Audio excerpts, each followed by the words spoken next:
Church. We're recording this on Wednesday and we're on the trails up above Cumberland going for a run.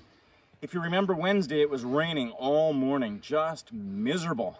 So texting back and forth with a friend, it's raining, what do we do? The good thing about running with someone is neither of you wants to say, it's raining, let's do it another day.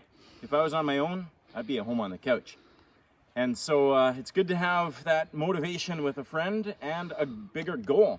And that's why we're going through the ABCs as a church, building our foundations. All those building blocks. A, acknowledge God every day through prayer and time in the Word. B, believers. Phone 2 believers a day. Stay connected with one another and see our community around us. Love, serve, and pray for your neighbors, your workplace, the people in your life. Now, as we're putting our building blocks in place, it's so important, especially on rainy days, right? Especially when you lose the motivation to maintain those regular patterns and those habits in your life. I want to bring you in a little bit on my thinking. When I think about the church, there's the church when we're gathered and the church when we're scattered. Typically, we think about the church gathered. We're all together Sunday morning. We're together for our Bible studies. That's when we gather together, and those are very important times to teach us, to inspire us, to keep us connected.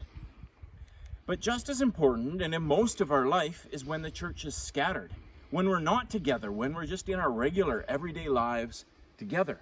Those are important times as well, to live out gospel transformation in all of life.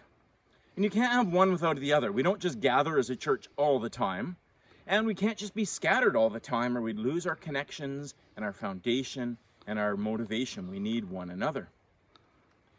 And especially in these days, I think, what's it going to be like when we get back together as a church and we get to gather again? Right now we're scattered, and sometimes scattered feels like we're alone, we're ill-equipped, we don't know what to do, we lose motivation. When I read through the book of Acts, right near the beginning, the church was growing in Jerusalem. They had the apostles teaching, they had the gifts all together.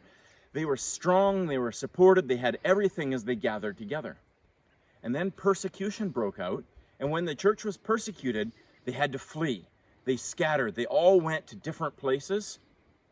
To me, that's like, that's the end of the world, because now they don't have the whole smorgasbord of teaching and supports and things around them to help them out.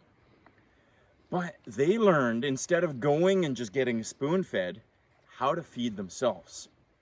And sometimes I feel like churches like that, where it's like we prepare this great big meal and we serve it to you. You eat it, you get nourished and you're strengthened. But now that we're scattered, what do? We each need to learn to prepare our own meals. And of course we still need one another, and we still need the teaching and everything else. But how can we grow ourselves? How can we, when we're scattered, be equipped and encouraged and inspired so that we can live well for Jesus? So I hope that's been an encouragement to you. As we're all scattered, the church can still thrive. So I've got to get back out running here before I cool down, and hope your faith keeps running along too. See you later.